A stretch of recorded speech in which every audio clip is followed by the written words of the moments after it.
Pemilihan Gubernur Sumatera Utara tampaknya mulai menemukan titik terang. Sekarang, nama-nama yang bakal bertarung di Pilkada Sumut sudah mengerucut ke nama-nama unggulan utamanya. Sudah tampak nama-nama para finalisnya. Naga-naganya, seperti di Pilkada Sumut tahun 2018, sama seperti 6 tahun lalu, nanti bakal terjadi head-to-head lagi. Sepertinya nanti cuma ada 2 pasangan calon yang bakal maju untuk bertarung. Di satu sisi ada pasangan Bobi Nasution dan Surya yang didukung oleh 8 partai politik, yakni Gerindra, Golkar, Demokrat, PAN, PKB, Nasdem, P3, dan juga PKS. Sementara di sisi lain ada pasangan yang diusung oleh 1 partai saja, yaitu oleh PDI Perjuangan. Dan tampaknya, kelihatannya sih, tiket pilkada dari PDIP ini bakal jatuh ke tokoh nasional, yakni pasangan Jenderal Andika Perkasa dan Barry Simorangkir. Nah, gimana hitung-hitungannya sampai muncul 2 pasangan ini?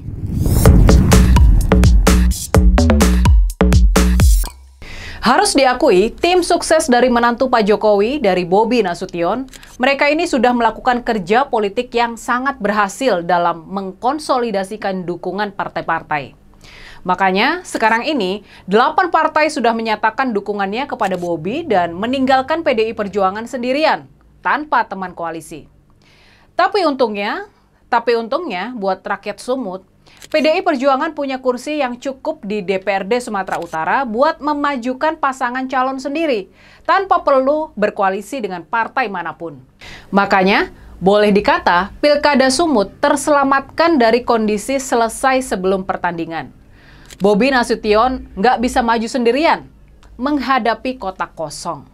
Sudah dapat dipastikan PDI Perjuangan nggak bakal ikut-ikutan mendukung Bobi. Mereka bakal memajukan kader-kader mereka sendiri.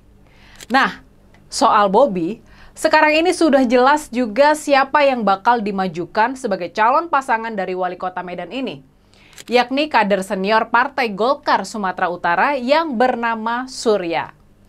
Pak Surya ini bukan tokoh ecek-ecek loh. Dia ini adalah tokoh gaek yang sudah mengalami pasang surut karir berpolitik. Pak Surya sudah bergabung dengan Partai Golkar sejak tahun 1978 dan sekarang menjabat sebagai Bupati di Kabupaten Asahan sejak tahun 2019.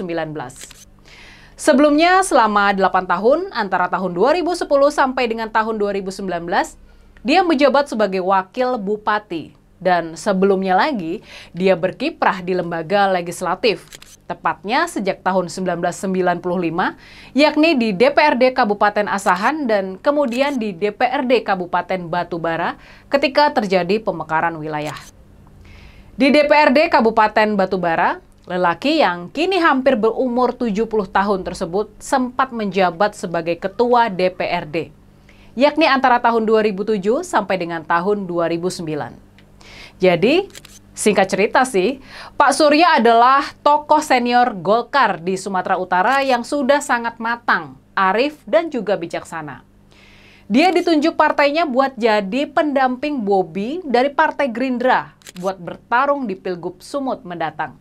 Nah, sekarang kita giliran bahas calon lawan dari pasangan Bobi Surya ini, yakni pasangan yang bakal dimajukan oleh PDI Perjuangan. Tampaknya, seperti di Pilkada tahun 2018, Ibu Mega bakal melakukan gebrakan dengan menerjunkan tokoh nasional di Pilkada Sumut. Pilihan ini logis, mengingat PDIP memang tidak punya kader yang terlalu menonjol di Sumut.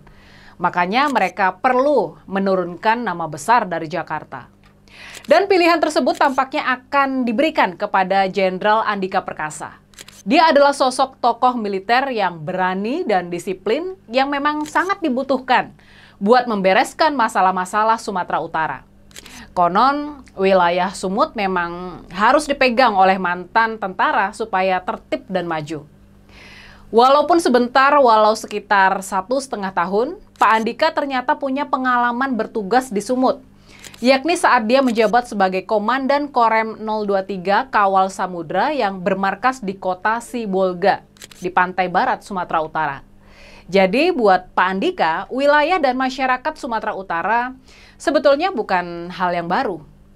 Jadi rasa-rasanya sih Rasa-rasanya walaupun namanya belum banyak disebut terkait Pilkada Sumut, walaupun namanya masih belum terpantau dalam survei-survei, tapi rasa-rasanya sih nggak bakalan terlalu sulit buat memperkenalkan tokoh nasional yang pernah menjabat sebagai Panglima TNI ini kepada masyarakat Sumatera Utara.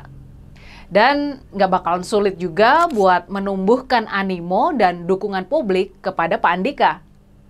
Buat mendampingi Jenderal Andika, seorang calon wakil gubernur, ada sosok kader bernama Bari Simorangkir yang merupakan orang Batak Tulen. Ini tentunya sudah terlihat dari nama marganya ya. Mirip seperti Pak Sihar Sitorus yang jadi pendamping Pak Jarod Saiful Hidayat di Pilgub Sumut tahun 2018 lalu, Pak Bari ini mengenyam pendidikan di Amerika dan pernah lama merantau di negeri Paman Sam tersebut. Selama 21 tahun sebelum kembali ke tanah air di tahun 2014.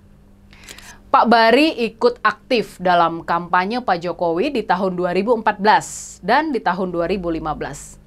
Dia menjadi anggota PDI Perjuangan.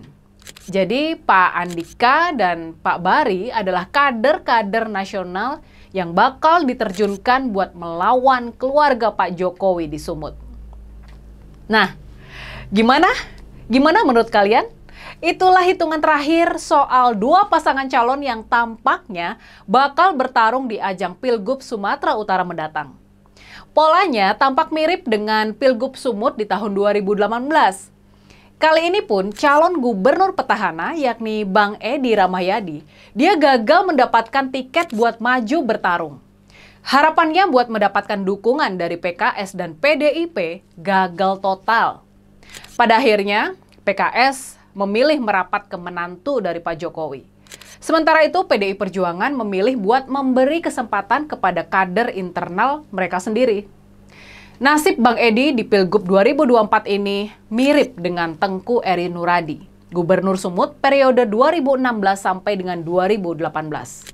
Di Pilgub tahun 2018, Pak Tengku Eri juga gagal mendapatkan tiket maju pilkada karena partai-partai sudah berhasil diborong oleh Bang Edi.